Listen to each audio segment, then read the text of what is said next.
हाँ जी अस्सलामुअलैकुम मिठिया ਇਹ ਮਾਰਥਾ ਰੋਡ पीटीआई ਦੇ ਦੌਰ ਦੇ ਵਿੱਚ ਮੀਆਂ ਮਮੂਨ ਜਾਫਰ ਤਾਰੜ ਤੇ ਸ਼ੌਕਤ ਅਲੀ ਭੱਟੀ ਇਹਨਾਂ ਬਣਵਾਇਆ ਤੇ ਹੈਵੀ ਟ੍ਰੈਫਿਕ ਨੂੰ ਰੋਕਣ ਵਾਸਤੇ ਇਸ ਰੋਡ ਤੇ ਸਰਾਨੀਆਂ ਵਾਲੇ ਦੇ ਕੋਲ ਬੈਰੀਅਰ ਲਾਇਆ ਕਿਰਾ ਕੁਝ ਦੇਰ ਹੋ ਰਿਹਾ ਉਸ ਤੋਂ ਬਾਅਦ ਉਖਾੜ ਦਿੱਤਾ ਗਿਆ। ਹੁਣ ਨੂਨ ਲੀਗ ਦੀ ਹਕੂਮਤ ਆਈ ਹਾਲ ਹੀ ਵਿੱਚ ਦਰਿਆ ਜਨਾਬ ਤੋਂ ਰੇਤ ਦਾ ਠੇਕਾ ਹੋਇਆ ਕੋਟ ਡੈਮ ਦੇ ਮਕਾਮ ਤੋਂ ਉਹਨੂੰ ਰੋਕਣ ਵਾਸਤੇ ਫਿਰ ਬੈਰੀਅਰ ਨਸਫ ਕੀਤਾ ਗਿਆ ਹੈ।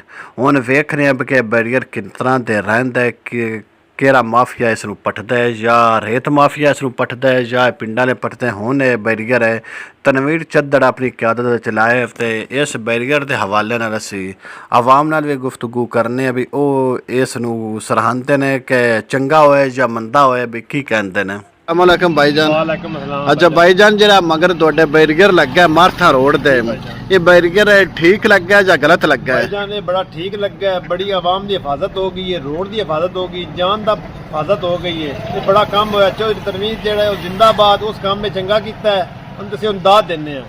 ये तनवीर चद्दड़ लवाया चौधरी तनवीर लवाया है, तमीर शहद हुसैन लवाया है।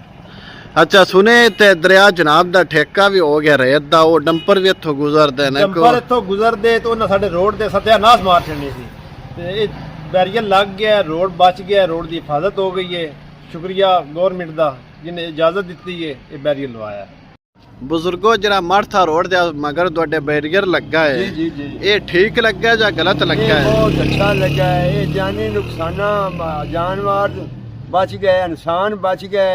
सिंगल सड़क जी डबल होंगी तो फिर भी खैर है नाम ही लगता तो साढ़े तो अगे भी बंदे 5-6 मर गए ने इस वजह तो। ये बड़ा बेहतरीन गवर्नमेंट ने बहुत अच्छा काम किया है, बेहतरीन काम है। ये रोड जोड़ा है इस तो बंदे महफूज हो गए हैं। इस एक तो रोड जब जाना वो रोड भी बच गया है, बंदे भी बच गए ने। गवर्नमेंट की मेहरबानी जैसे आसान कर छड़िया। ते सुने भी इत्थे मारथा कोट डैम दे कोल इस रेत दा ठेका होया वो भी डंपर भी लगने वालियां ते रपड़ पाया है बस ਅਸੀਂ ਇਹ ਨਾ ਲਵਾਈਏ ਤੇ ਸਾਨੂੰ ਪਤਾ ਹੈ ਬਸ ਸਾਡੇ ਜਿਹੜੇ ਬੱਚੇ ਨੇ ਉਹ ਵੀ ਬਚ ਗਏ ਨੇ, ਸਾਡਾ ਮਾਲ ਡੰਗਰ ਵੀ ਬਚ ਗਿਆ।